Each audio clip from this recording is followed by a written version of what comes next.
Thank you very much for being here, both on-site and online. My name is Filippo Pallaroni, and I'm the Training Center Coordinator at the EU SME Centre, and today I have the pleasure of being the host of this event. As you know, today we are going to explore the opportunity of unlocking green business opportunities, and in particular, we are going to explore China's food and beverage waste reduction and recycling market. First of all, let me introduce the agenda for today's meeting. Right now, I'm delivering the opening remarks, in which I'm also going to quickly describe the EU SME Centre and its activities to the audience.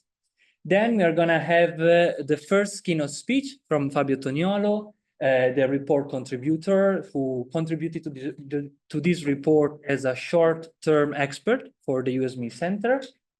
And he's going to detail the report out of which we decided to organize this event.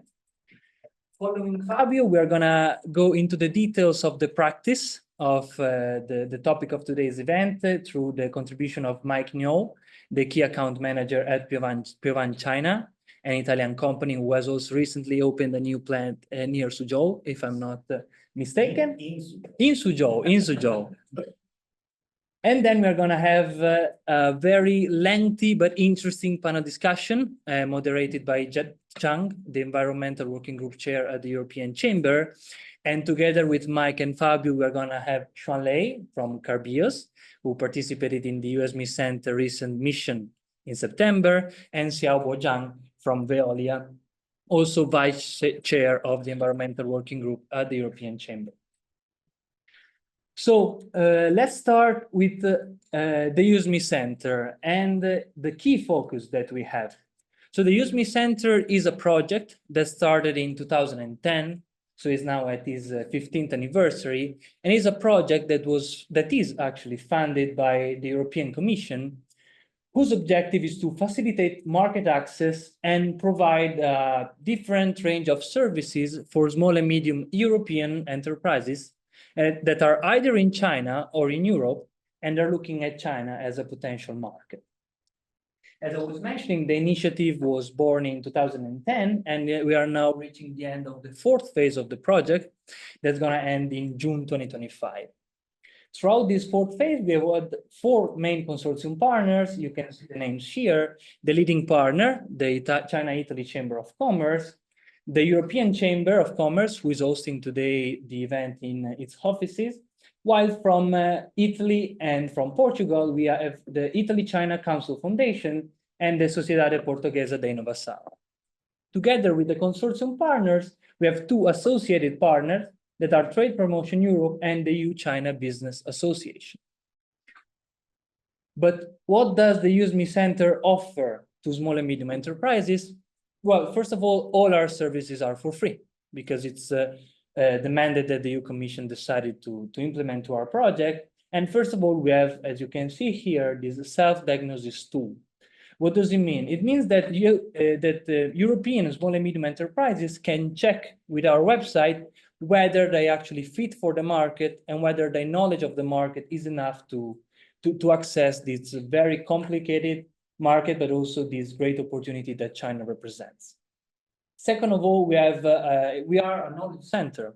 And for example, today's event is directly inspired by one of the reports that we decided to publish in November.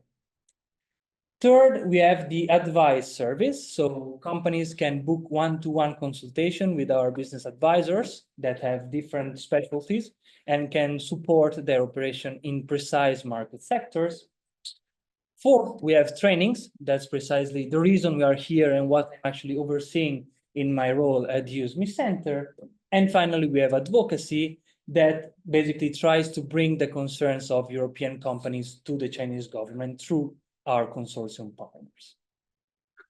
Now I can leave the floor to Fabio, who's going to introduce the report and provide an overview of his findings. Perfect. Thank you, Filippo. Thank you, Jet. Thank you. Thanks to the friend of the Chamber, the European Union Chamber of Commerce in China. So let's dive right in. So the brief agenda that we will go through today. So the report was released in November, as Filippo said.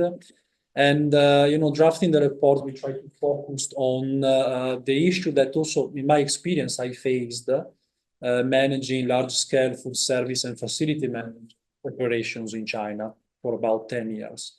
So, well, we have an overview of the sector here in China first. So on the left of the PPT, you see two data, which is quite impressive. I would say food waste. 27 of the food loss and waste, global food loss comes from China, of course, due to the very large population, but also issues, I would say, especially in the post-harvesting handling of the food. China actually fared pretty well in plate waste overall, I would say. The second number, single-use plastic waste, and you see it's 2.8 million tons of single-use plastic waste in 2021.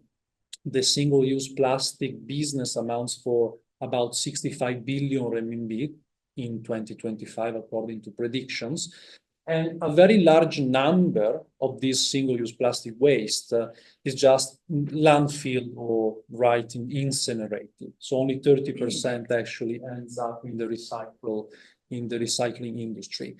More than half of this number, so 1.6 million tons of SUPs, are generated by the takeaway industry alone. And we are all pretty much familiar having, easy access to this takeaway industry on our daily life. So these two numbers, along with other drivers, are, bringing a change in the country. So government commitment on the top of the pyramid, we have, of course, peak carbon emission by 2030, carbon neutrality by 2060. But more importantly, I want to highlight the target for efficient waste and recycling system by 2030. What it is simply a directive from the State Council, which aim to achieve perfection, that's the term, in the recycling industry by 2030 in China. 5 years plan, national, provincial legislation, we'll see more of that later. Technological benefit, investing in the recycling industry in China, also for the Chinese government, is a way to bring up more, business opportunities. And then awareness, of course, people are aware of the issue, especially on the single-use disposable side, and there is a push also from the public. We see here the most important of the broader, law, legislation, and policies developed in China in the last 30 years. In 1989, the Environmental Protection Law, recently revised. It has a broad scope, protecting public health, protecting the environment. In 1995, the Law on Prevention and Control of Solid Waste. So this is more actual, more related to our topic today. This was being revised in 2020, so quite recently, and the revision was about controlling, in a way, the pollution caused by single-use plastics. In 28, the Circular Economy Promotion Law, which also affects, of course, this type of business in China, and the 21 Anti-Food Waste Law. We are all very familiar as well with this law. You have seen commercials on TV, posters, please order less food in the restaurant, do not throw away, do not leave your buffet restaurant food on the table. So it has been quite effective, at least on an awareness side. And I'm going to add also a National Development and Reform Commission regulation that mandates that from 2022, so it's already effective, there is a ban on single-use plastic straw, which we will see. Is it implemented? Is it enforced? We have challenges here of plastic phase out. So I would say, personally, I believe the number one challenge is enforcement.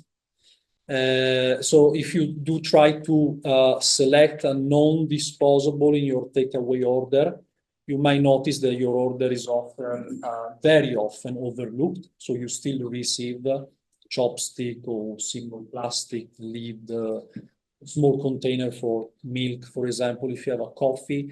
So the enforcement is somewhere not very effective so far. Limited recycling. I will say mainly is actually that when you see the 30% of plastic that gets into the recycling process, it is mixed between food grade potential plastic and lower end plastic for fiber and textile. So when you mix it, then you cannot extract the value from the high end plastic.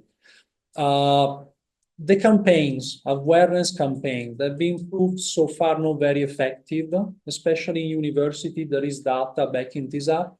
So the public is somewhere aware, but there is not really a change in the way or the expectation that the public has towards those delivery platforms, for example. And then economic differences between regions. So some provinces are faring off better than others. So this all adds up to some, I would say, challenges in a proper transition to a recycling F&B sector. And what about economic incentives? How much are they paying? Yeah, we'll see that later. There are some programs going on. But the question is related as well to the opportunities. So here we have four, I would say, areas for investment opportunities.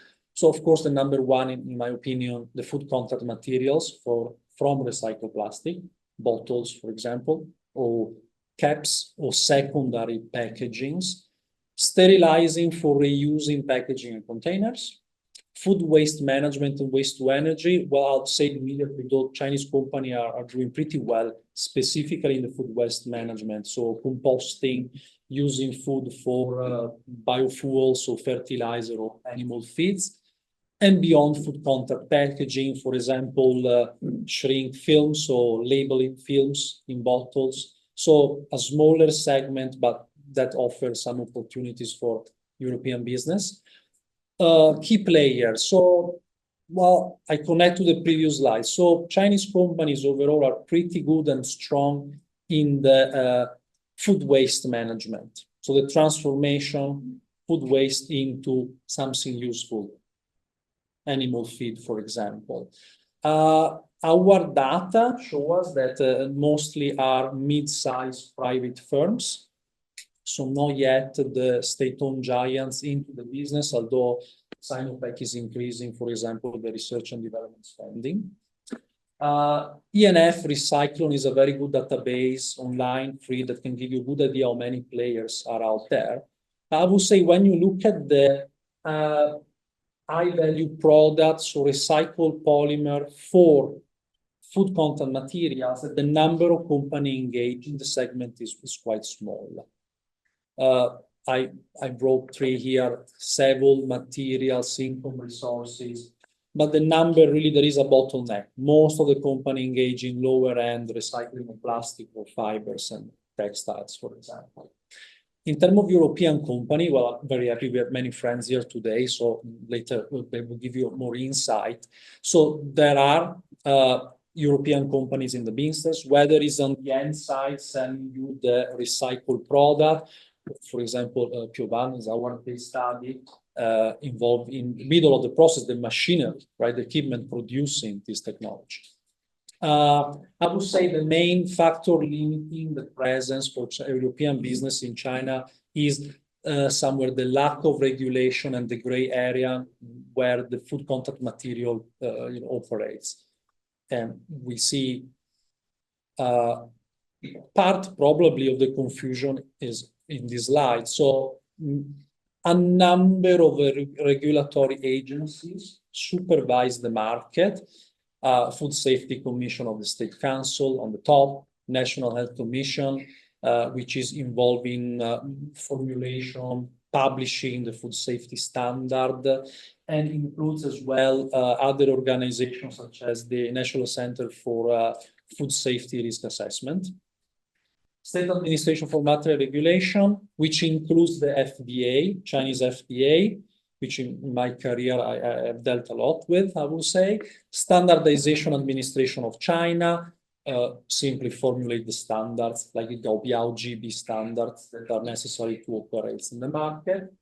And the General Administration of Customs, well, ensure compliance of imported and exported products. I will add to this also the National Development Reform Commission and a number of ministries, interested parties such as the Ministry for Agriculture, Ministry of Ecology. So all these agencies have a say in this specific business. Each agency has its own regulation, its own reports. So this is somewhere confusing perhaps to those who are new in the market, and following this number of agencies is key to actually understand what is going on from a regulatory level. So food contact material using food grade recycled plastic. It's we will say, attractive business opportunity for European business. We definitely see an opening in this food contact material. There is demand from the public. There is a demand from the Chinese government. Although it's quite important to understand that the regulations are quite different from EU to China.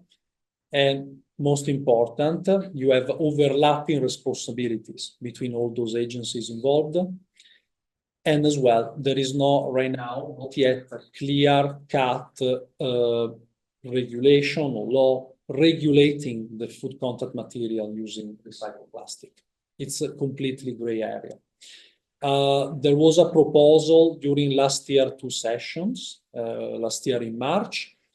The proposal is still there. Luckily, the new session is coming in March, so hopefully there will be some progresses.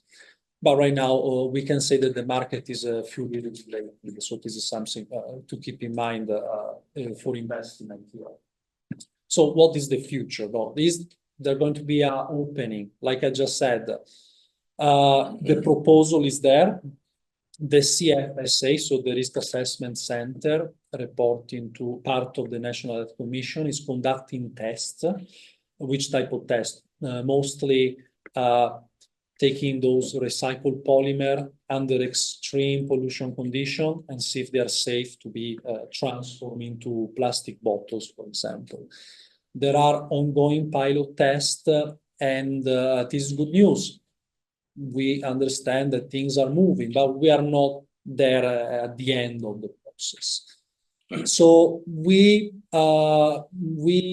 believe that the approach that China will follow might be somewhere similar to what we have in the EU.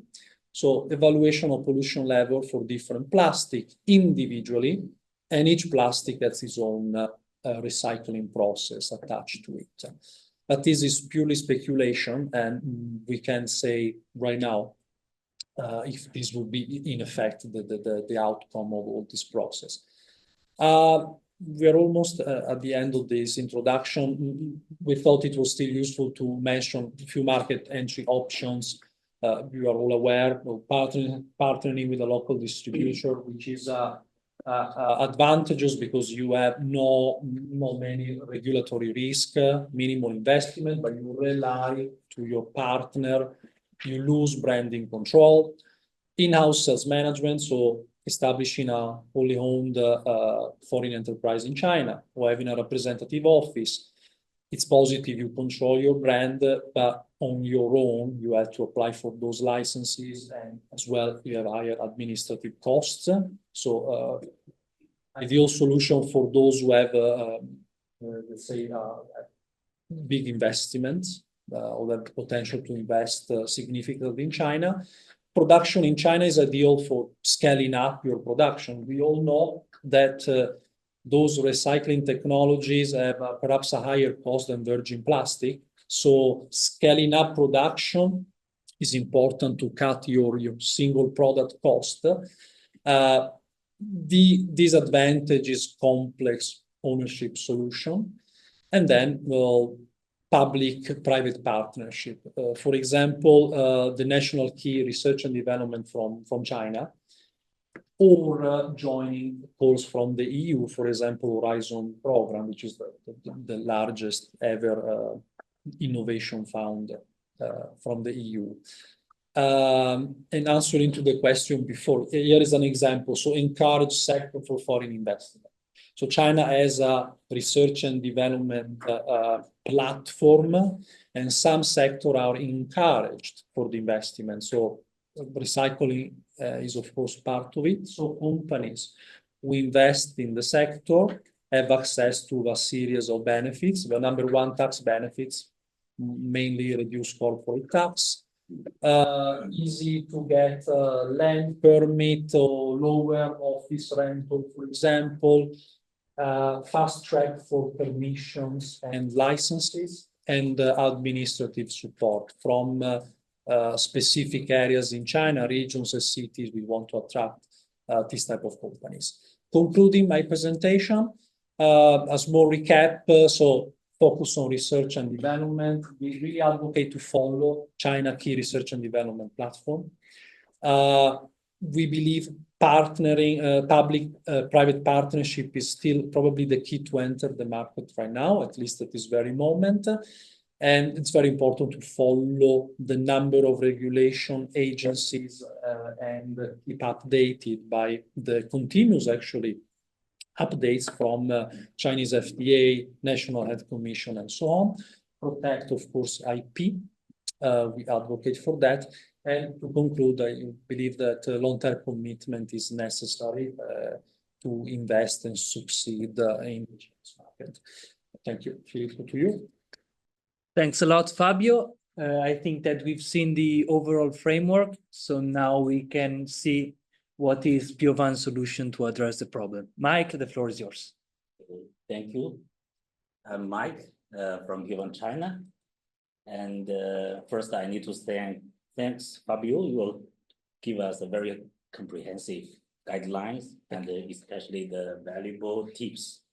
But the bad thing is too comprehensive. It even covers some of my thoughts. But the good thing is that save time for me to highlight my insights based on our own experience. Okay.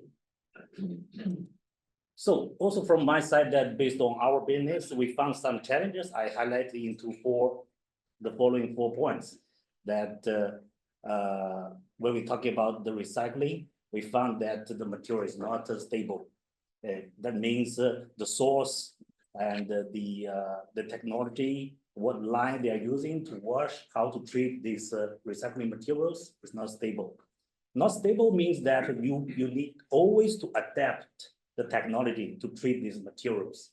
And also during this treatment, we found that to decontamination, that is a really critical part.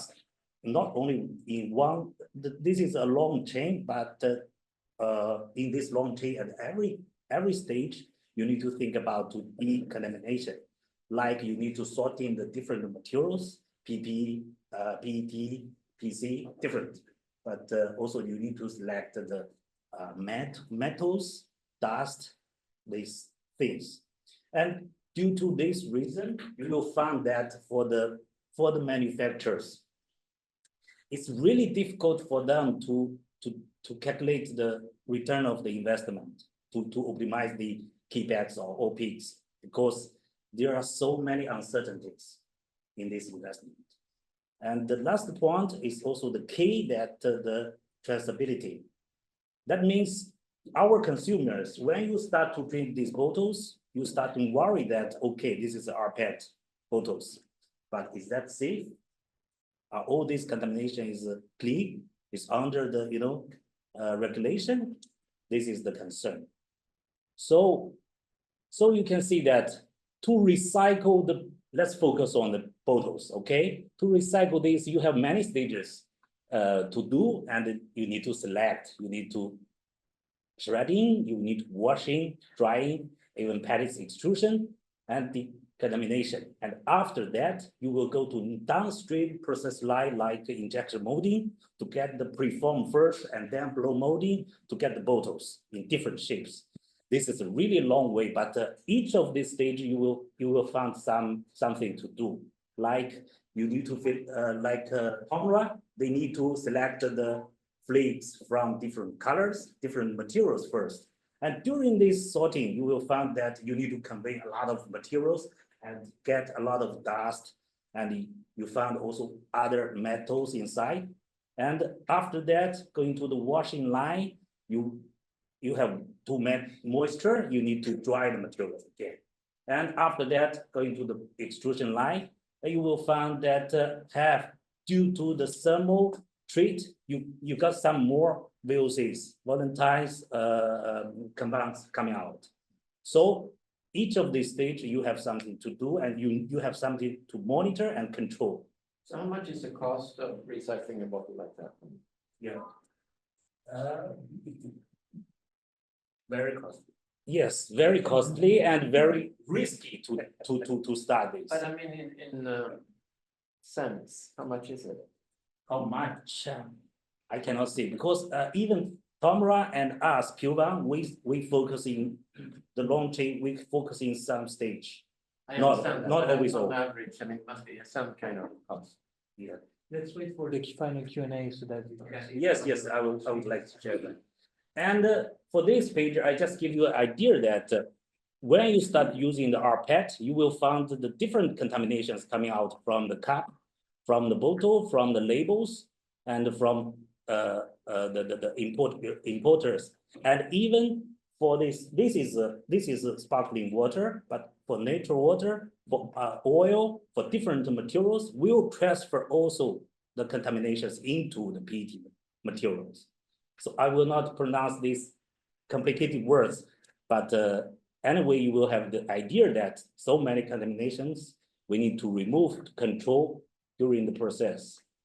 So after that, you will understand that from Piovan side, we are actually play a very critical role in this handling. We can divide into two direction. One is mechanical, another one is chemical. Like mechanical, we need to separate the metals, separate the foreign resins, and we need to remove the dust and some fines during the process. And for chemical, we need to remove the moisture, especially when you have moisture is not totally dried to the qualified material, you will find bubbles on the bottle, not transparent anymore. And you need to remove the VOCs because that is forbidden, completely forbidden in the food grade PET. So of course you need to control below some certain values. And also AA minimization. AA, that means when you drink the natural water, sometimes you find some sweet. That is not correct. Water have no taste. So when you have that taste, that means something is transferred into the water. So that's something we need to control. And also for recycled material, you will have the different odors. And this odor will impact on the taste of the beverages. So odor removal. So I will pass this page. This is just tell you that Piovan what we are offering. We are focusing in plastic, in food, and also we offering the industry cooling systems. Thank you very much, Mike. We can go into the panel discussion. I leave the floor to Jet, who's going to be our moderator for today's session. So please, Jet, the floor is yours. So I think Fabio started with a very comprehensive legislation overview. Also gives a lot of inputs on the market trends, opportunities, business strategies for entry into the market. Mike also add on from the technology side. It's a very comprehensive technology offering, and I guess from the industry we are quite sure that with the right technology, it is not a challenge or problem to do any, let's say, bottle-to-bottle closed loop recycling in China. And the only thing left there is actually we need a policy to give the green light in China to open up that recycled material can be safe enough and should be reused into its original purpose as packaging again, right? So the first of all, to answer your question, Peter, regarding the cost, I think I can maybe start with that. At least what we see now in China, recycled PET, if we are all talking about food grade, they are at least 30% more than the virgin material. And the oil price is still going down, so the gap will be even bigger if it's like that. In the past, most of the bottles in China has been recycled back into fiber industry, as Mike and Fabio mentioned before. they can manage to maintain a lower price as compared to the virgin polyester, for example. The gap there is around a few hundred RMB. It used to be 1,000 RMB when the oil price was higher. Now it's only a few hundred RMB. So it's also being squeezed for the, yeah. So this can give you some idea of the cost it is, yeah. And also very big thanks to all the participants. We actually, during the signing up process, we asked ask you to, if you have any question beforehand, you can submit your question. At least we collected 5 questions already from the audience. So I will start with these 5 questions one by one. Thanks to Mr. Thomas Carson, we have the first question is this a market where European businesses are ahead or are we catching up? So this may be related to the technology side. I guess maybe Mike and Fabio can comment on this. Yeah. Please. Yeah, I'm worried that my view is too narrow to whole supply chain, but at least from our experience in Piovan, we see that we are ahead on this because our headquarters is in Italy, and during the last 10 years, we developed over 300 patents, and 80% of these patents actually is focused on RPT. Why? Because we already start in Europe, start the recycling in first place. So we saw a lot of opportunities in Europe. That's why we start very early from there. And right now we are trying to get ready in China also, because the market is not, maybe it's not ready, but where it's ready, we must be in front of our customer with our perfect solution. So definitely from our side, I think we are ahead. Now it's just waiting for the market. Thank you, Mike. Yeah, I'll totally agree with Mike. See, from my perspective, on end user side of plastic, recycled plastic bottle. So I would say the European companies, first of all, are familiar with the European Union safety standards in this specific segment. So they have experience, they have what I call, what it takes to actually operate in this specific market. The advantage is perhaps for the local players is, of course, they are already here. They have a huge potential market. They have perhaps availability of potentially of recycled products. Like Mike said, still, the way the recycling process works, the collection of those plastic waste is still not perfect, right? So they have a potential here, of having a huge market, but I will say on the higher end for the specific food contact materials, yeah, European business is quite ahead. Yeah. Great. Thank you. Thank you. The second question is from, I don't know, Mr. or Mrs. Junxian Pan.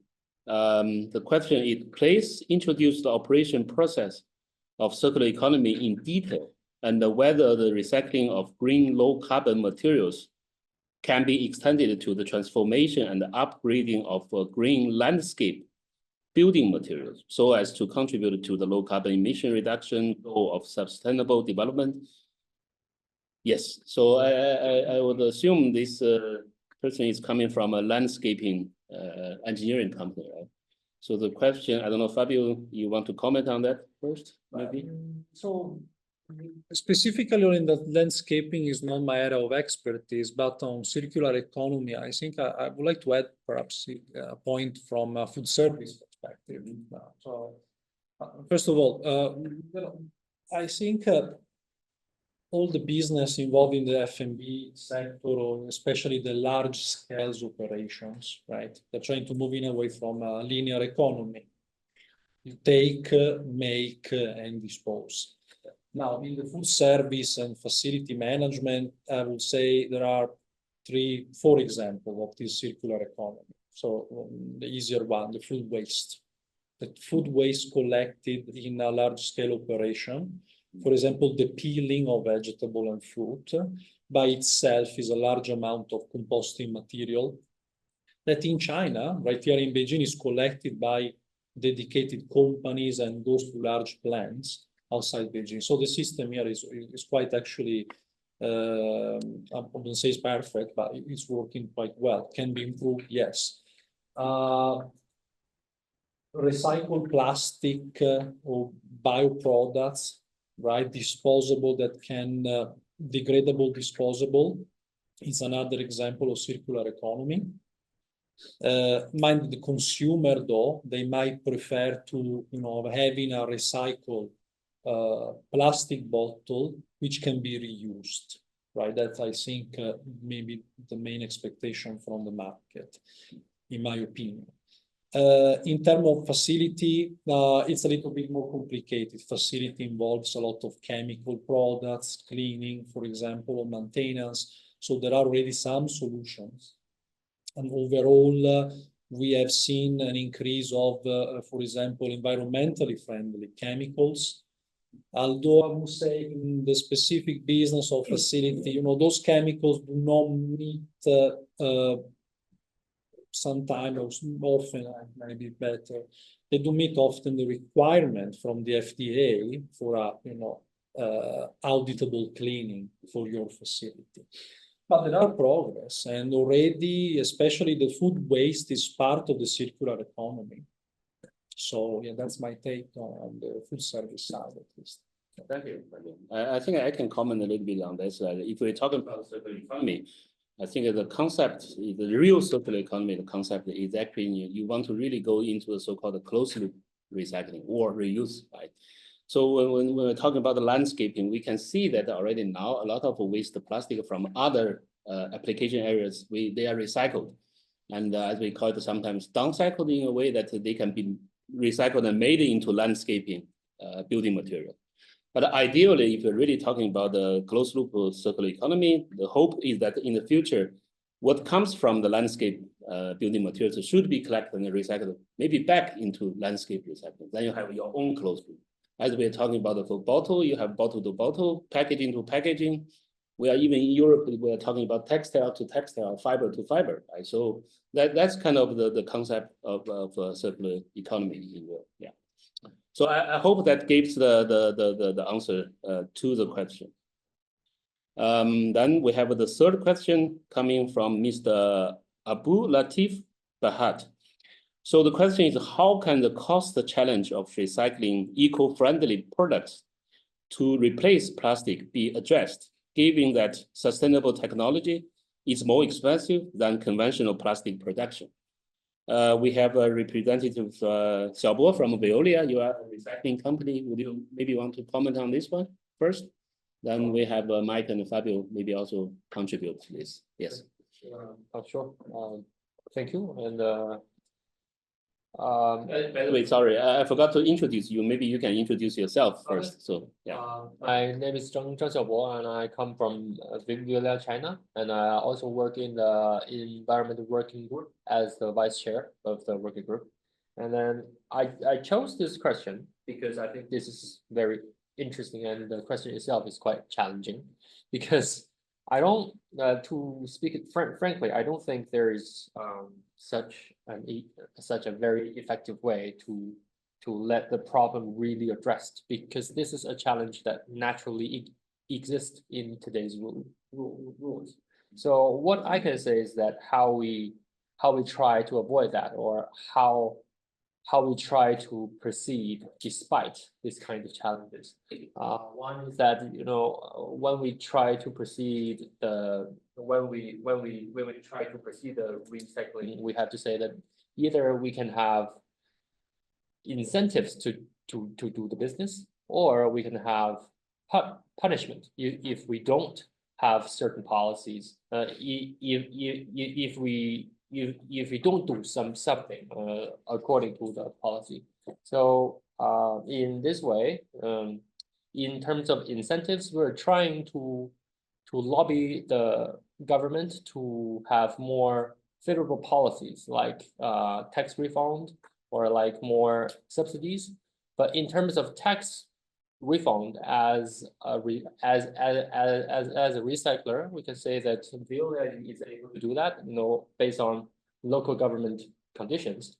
And on the other hand, if we talk about subsidies, it is still very hard to do that, because we want to lobby to the government to say that we hope the subsidies could be given to brand owners, because if they agree to use that, if they are able to use that more and more, that means that that means that they can get more subsidies, and then the whole business business is more able to form the closed loop.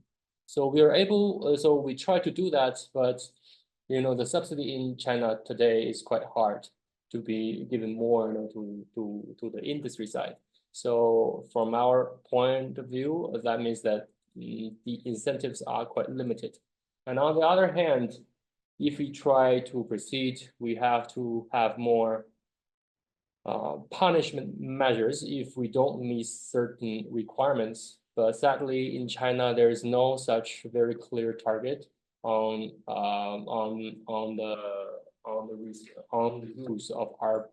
the use of RPT.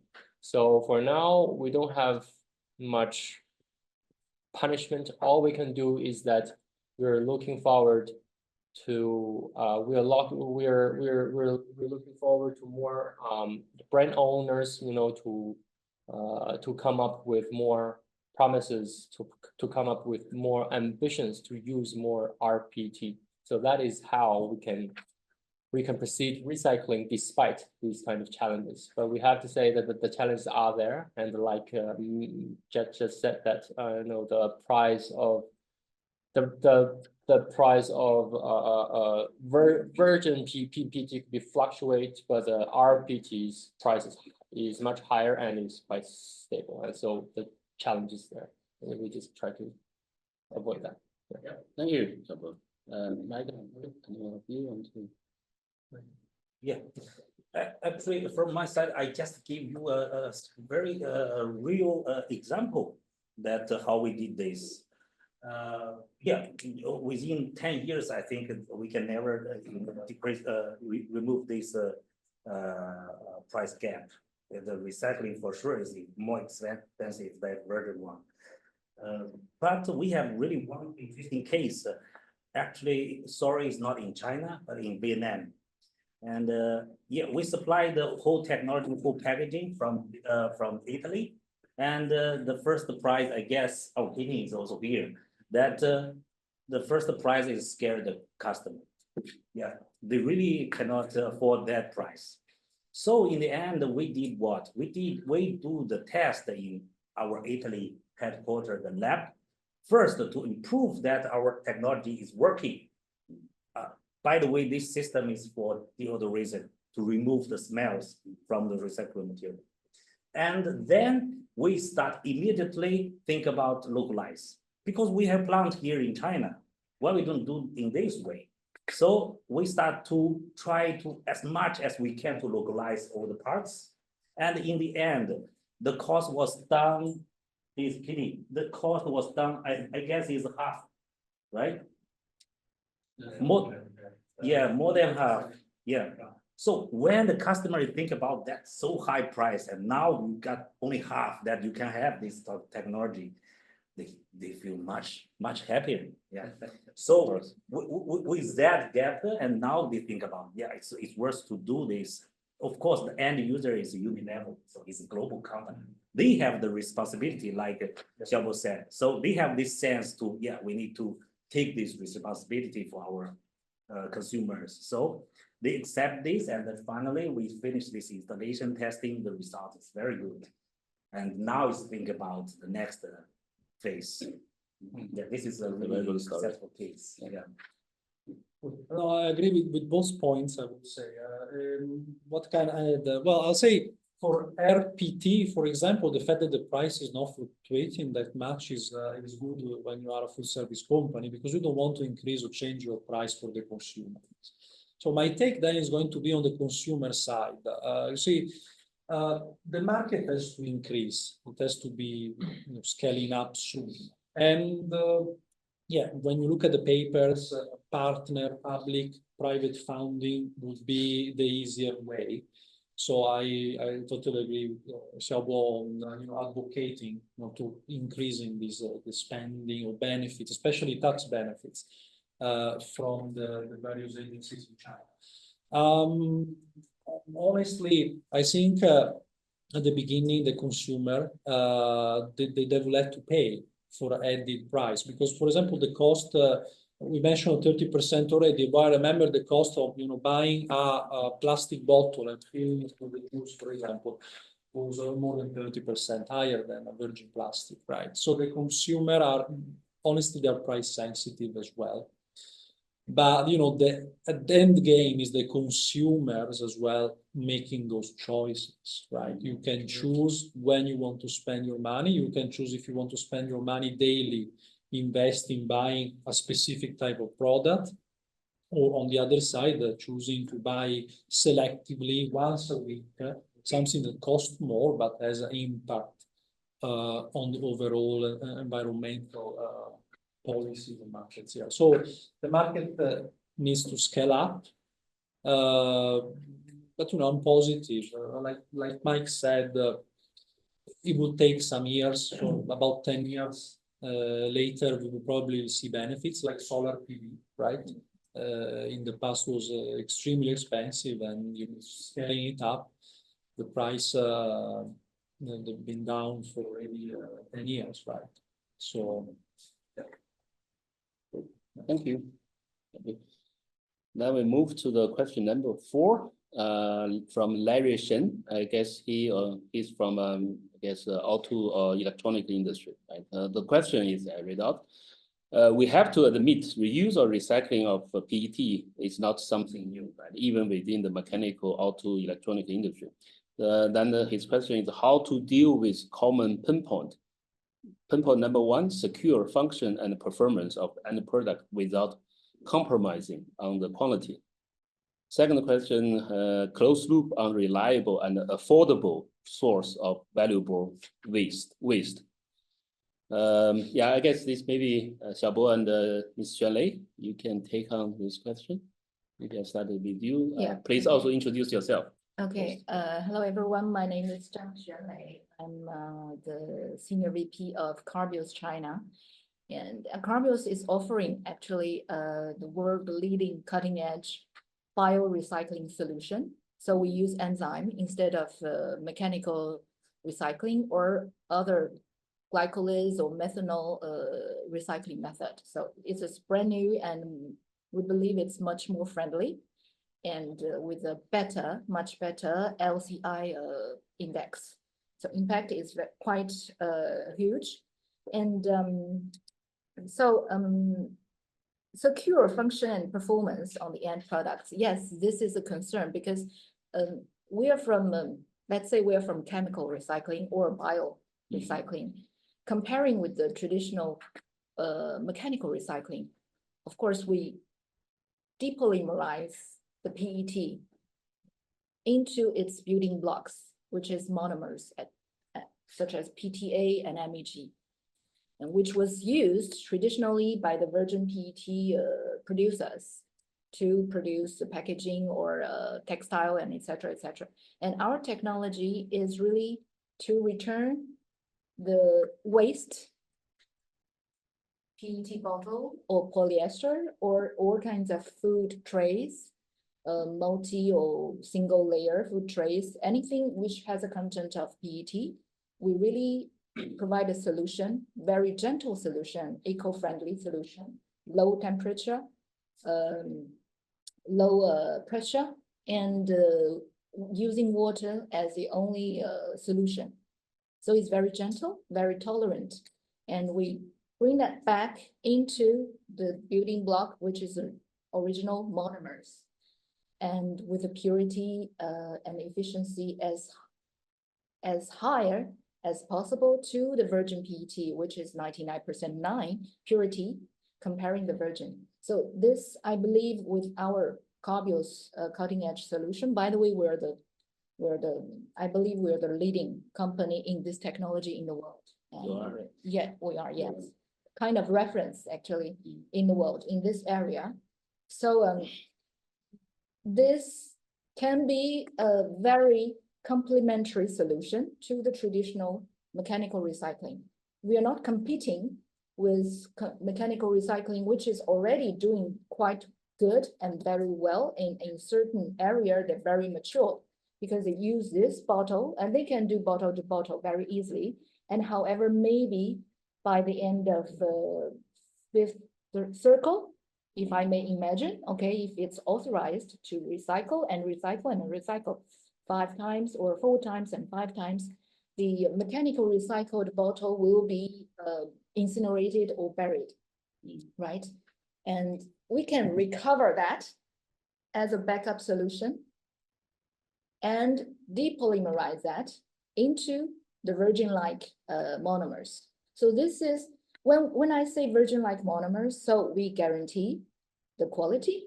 There's no issue because it's as close as the virgin quality. So the performance quality and it's really proven. Actually, Carbios has already done some 100% PET bottle for Pepsi and for other brand owners, and it's proven to be really good quality and transparency and every kind of specifications meet the virgin quality standard. So in this part, I think we are a complementary good solution to guarantee the quality and closed loop, reliable and affordable resource of. So when we use this kind of gentle, much more gentle solution, we can accept all the other feedstock, we call that feedstock waste, which mechanical recycling as Veolia or the other solutions cannot accept or cannot easily treat. And we can even recover all the fines from the mechanical recycling. From your machines, you will do cracking and washing and that, and then there will be always waste, industrial waste, right, in the process. So we recover that. We put water, enzyme, we stir, and then we bring it back, depolymerize that back to the monomers, rPTA and RMEG, which can be used afterwards into repolymerization and afterwards the traditional way to make the food contact material. So in this way, we really give a value to the lower value feedstock today, which is not really care about, or the system of collection and sorting is very complex and not yet that mature. So we give a value to the lower value feedstock today. And in this way, we can also accept much more wider different kinds of feedstock. Just to give an example, we even did some extreme tests. We use Puma or Patagonia feedstock, waste t-shirt or shoes and etc. We bring that into the monomers and we check the quality. We do all the kinds of NIAS, VOC tests and etc. reach standard in Europe. And then we repolymerize it and build up a new 100% recycled bottle, food contact. So this is, of course, we need some also some market education, especially consumer education, to accept this kind of extreme. However, I really agree with Jet and Xiaobu and Fabio. Now the task is also to educate the consumers. Education of the consumer will take long. I believe 10 years is just the starting, actually. And to accept, especially in China, I think people are very suspicious about, okay, reuse, waste, doing something food contact, not that, especially when it comes to the children health, you know, food contact bottles and etc., canteen boxes and etc. So we still have a long way to go. So yeah, great. Great. This is more from the bio or chemical recycling perspective. From mechanical recycling. I think the common pain point one, I just want to have more comments on this. You know, how how to secure function and performance of the end product without compromising on product. I guess I have to use my solutions. Yeah, you know, his solutions looks very good. And Complicated. Thank you. I win. I think I could give a brief example of how to secure function and performance. I think at our site of Huawei in Fuzhou, and what we attach the most importance is on the traceability. So we do everything to trace the source of the waste plastics. So I think that is one of the most important ways is to secure the functions and performance of our product, and that's for one. And the second one I want to give an example is that China is now proceeding the policies of food grade rPET, and we participate some of the technical assessment of that product. And according to the result of that assessment, I think all our products are in line with the most stringent standards or policies, no matter it is the standards of EFSA or FDA. And I think the Chinese standards are even more stringent than the EU's and the FDA's. So I think that our quality, or aside from Veolia, the products of the top domestic companies and the top recyclers, I think their quality are able to meet the best quality on the world. So I don't think that the first one should be a very big pain point. So that's my opinion on this. Thank you. Great, thank you. We move on to question number 5 from Mr. Quan En Liu.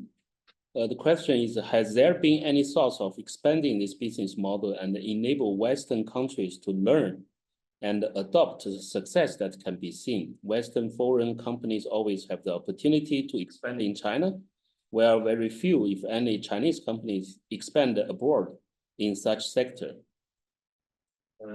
Yeah, Xianlei, maybe if you want to take this question first.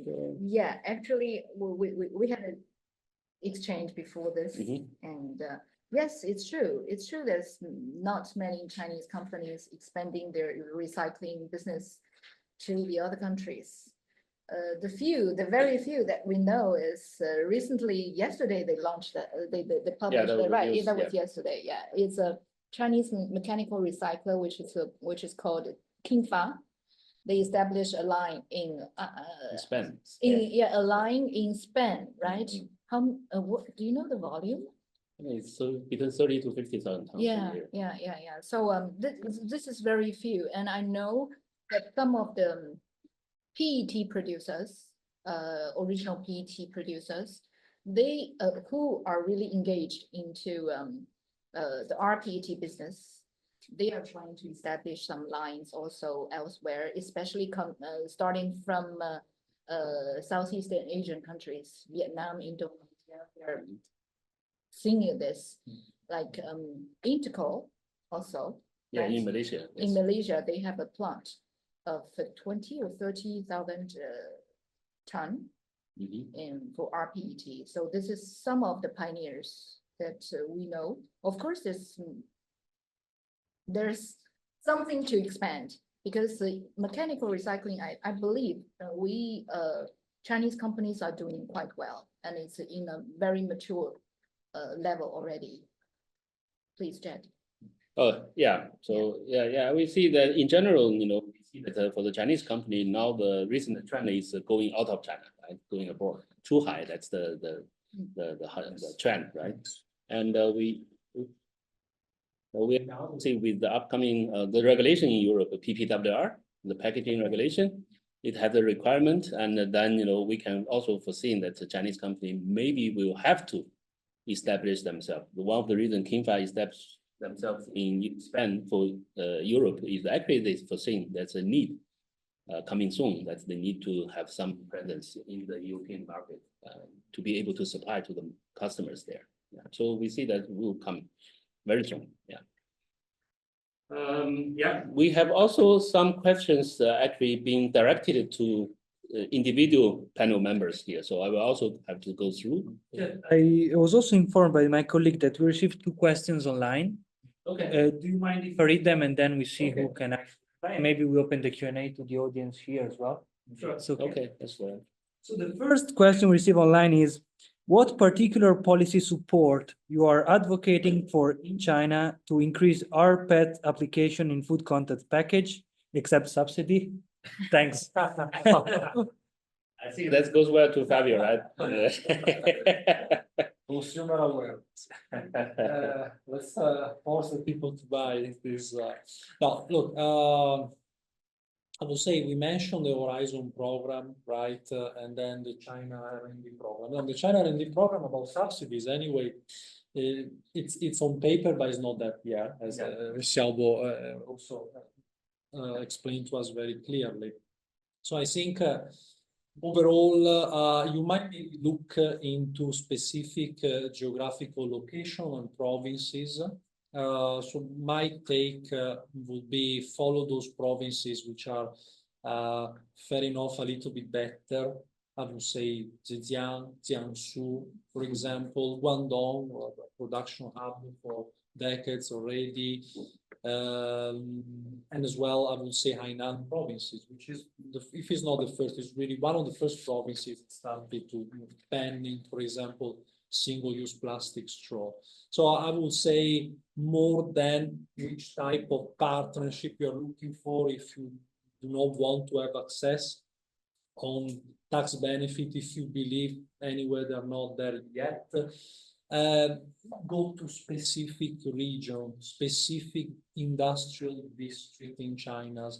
Each district is sometimes competing with a neighbor district, so they might maybe give you better terms in terms of leasing, in terms of land use, right? So I would say my take at least is to look into this first. I don't know if, yeah. We agree, yeah. Very good. Go with the second one.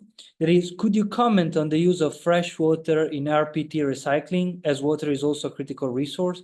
What are good practices in this regard? I think it's the water used in the process, right? Yes, I think Veolia is quite good in answering this kind of question because Veolia is top water company also. But in terms of the site in China, I don't think there is so much to share because the site that we are operating in China is in Huzhou, which we acquired back in 2018. And when we acquired that site, we can say that we see the water consumption at the site is quite heavy, and then the water pollution was there. And then when we required that site, we immediately we took over the water reuse and the recycle. And then then we upgraded the facility even before we do something about the recycling equipment. So we invested more equipment and the facilities to reuse and to treat the wastewater treatment. Yes, so if you want to say that how the site is affecting the water, for now, I can say that no, because the China's environment standards are very, very high. And based on our location of our sites, the requirement of water reuse and the water treatment is very high. So that means that we cannot waste, we cannot pollute the water. So I think that's my answer. I don't think that would be that much of pressure on water resource. Yes. Yes. So we have that's the two. And then with this, do we have any question from the people on site? Anyone of you? Let's go around. Want to read the hand? No?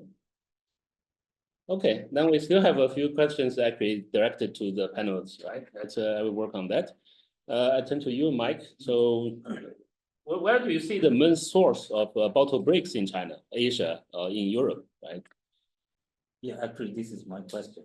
Yeah. Okay. You want to ask the other Yes, panelists? yes, Okay. I want to know from other partners that who can tell me, because some of my customer, when they are handling the recycling, they found that it's really difficult to find the raw material. That they cannot find the bricks. So in Europe, maybe you know that in Europe, where you got this import from some countries.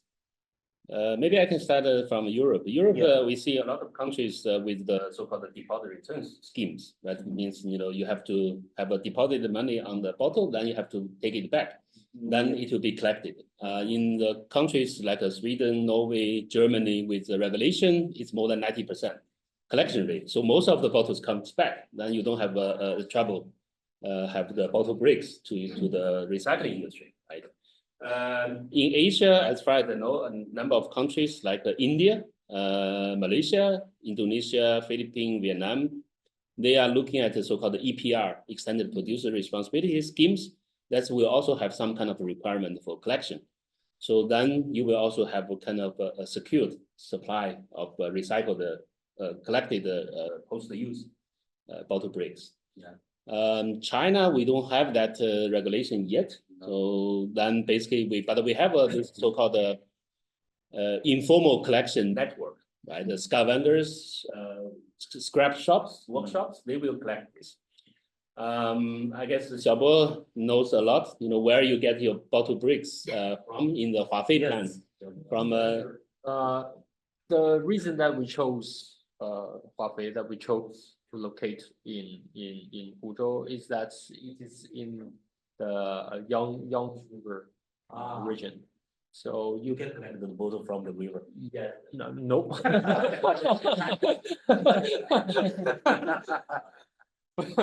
we can collect that. Blue Circle, they collect from the ocean, right? Then you have the free resources. And government support that a lot. In these kind of areas, there are city clusters which are very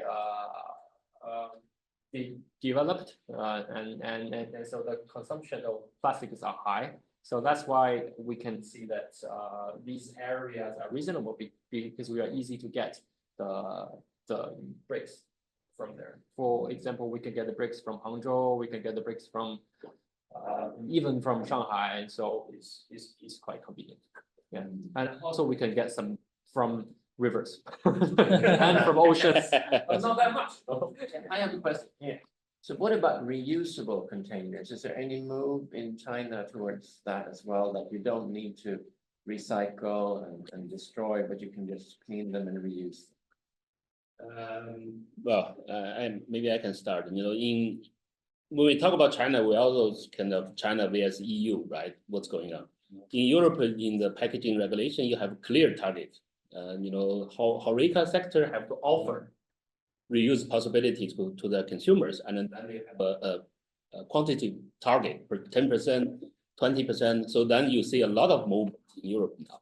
In China, I think on the very high macro policy level, that's being encouraged, right? But there's no policy to really how you encourage that.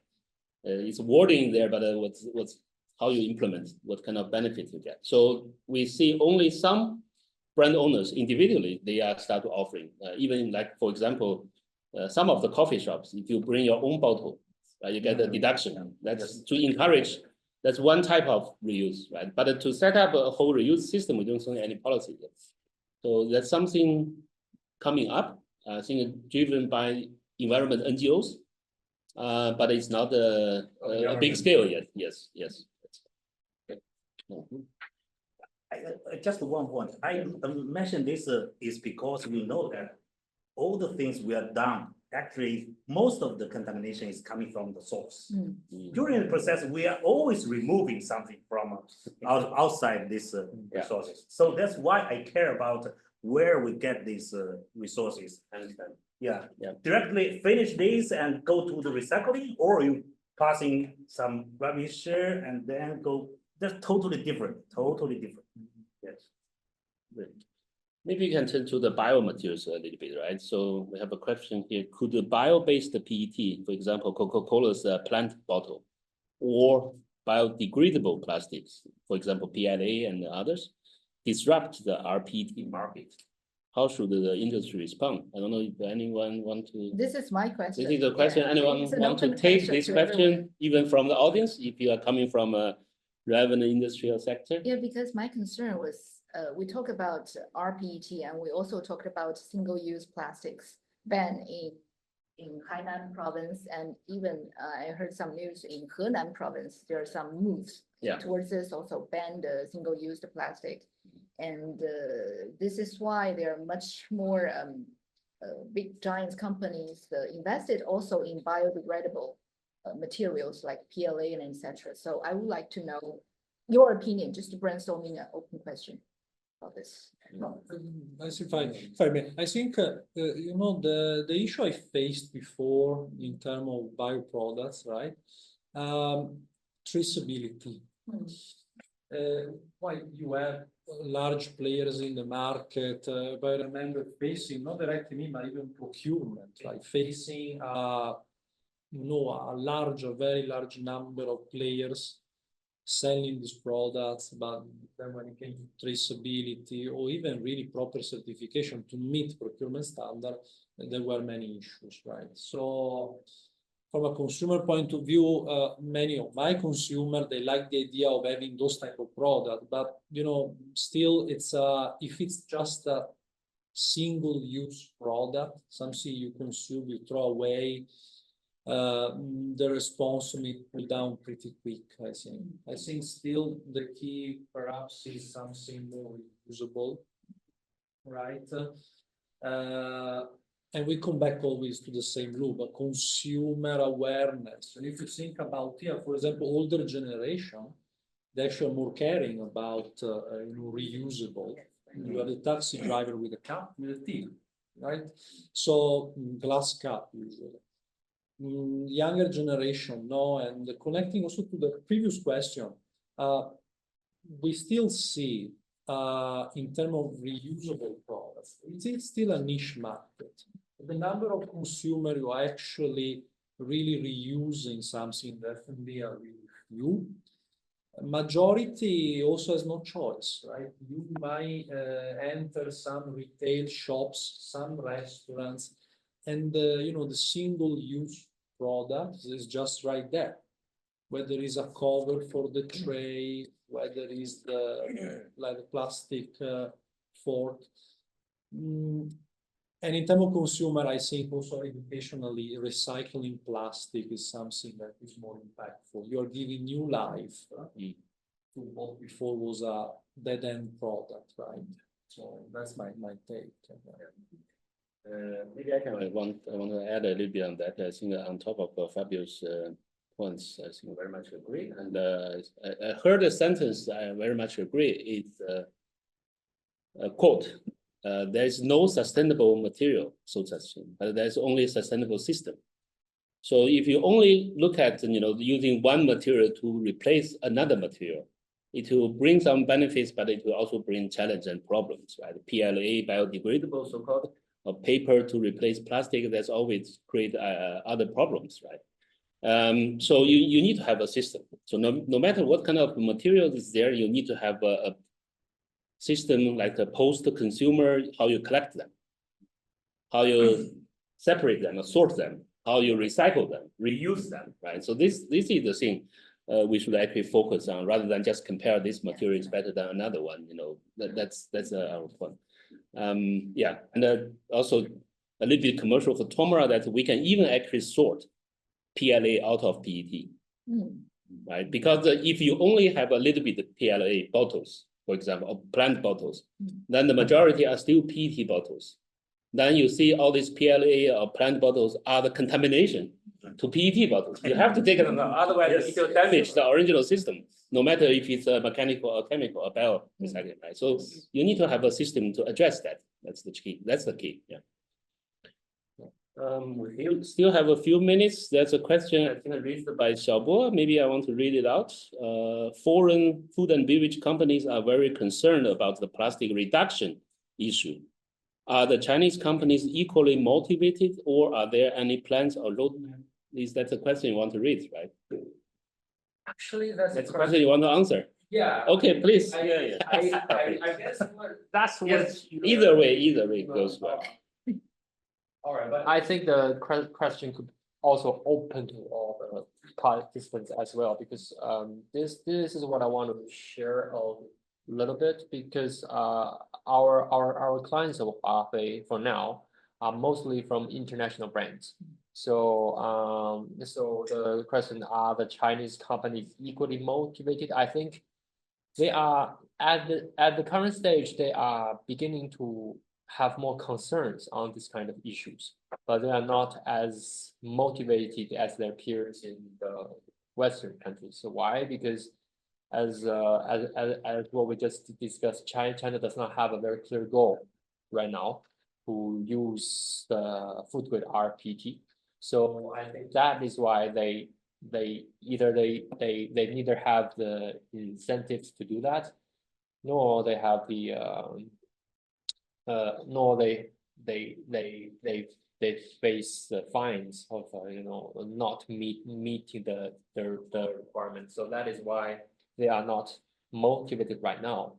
But what we are observing today is that more and more companies, they are eyeing on this kind of issue, because the trend is there, because all the international companies, they are very active in pushing the plastic reduction.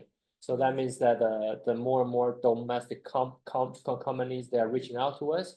They're saying that if one day this becomes reality in China, and they want to secure their capacity of the supply of RPT. So I think the situation is getting better, and I hope that really China could have its own policy one day. And are there any plans or roadmaps? For now, we're working on that. That's the best that I can say. Yeah, great. I think to sum up, we have the last question points, and maybe I can open it up to everybody. So the question is, what is the current status and potential for full regulation of the food grade recycled plastic market in China, particularly in the context of food contact material, FCMs? What are the latest developments in this regulatory process? I don't know, Fabio, you Yeah. Well, also, these people know a lot as well about, especially the recent upgrades. I start from the last part. Well, at the time of the publishing of the report back in October, the recent upgrade was the approval from the Food Safety Risk Assessment Center of additives related to food contact materials. Then in December, more additives approved, same pass in January, and the latest is 2 weeks ago on February 10. Raisins, if I'm correct, right? So again, the development is we see approval of materials which might end up in food contact materials. We know the testing are progressing, right? My hope is to hear something substantial in the upcoming session, right? It's coming pretty soon. Then maybe perhaps give the opportunity to have finally a proper regulation or something cohesive. You put all these regulation testing together, and finally you give a platform for also your companies, right, to operate properly. I want to also go back to a little bit on price and whether the companies are really engaged in this market. Let's not forget there is also price war. I mean, the takeaway industry is a good example. All the platforms we take away. Now we are not buying anymore the real price of a product, of a coffee cup. Everything is based on discount during some time during the day, whether you buy 2 or 3 more products. So there is a price war as well. And price war means you have to cut your costs somewhere. So there I totally agree with Xiaobo. That is where you need enforcement. Yeah. Otherwise, the price war will just cut the easy corner, is save money on the packaging. But again, hopefully, upcoming two session, there will be a proposal, a conclusion of the proposal starting last year. But we cannot really say it's really coming or not. Yeah. Just want to add that, from the European Chamber, we actually are very aggressively now advocate towards the Chinese government and also EU government that, opening up of food grade rPET for food contact purpose in China should be a top priority. And this year marks 50 years anniversary of EU-China relationship. We hope this will be one of the achievements of the EU-China cooperation, because we see that the EU-China actually has MOU on circular economy cooperation. And this is part of the circular economy. So we hope soon we can see bottles in China set rPET, no matter if it's mechanical or biorecycling. Right?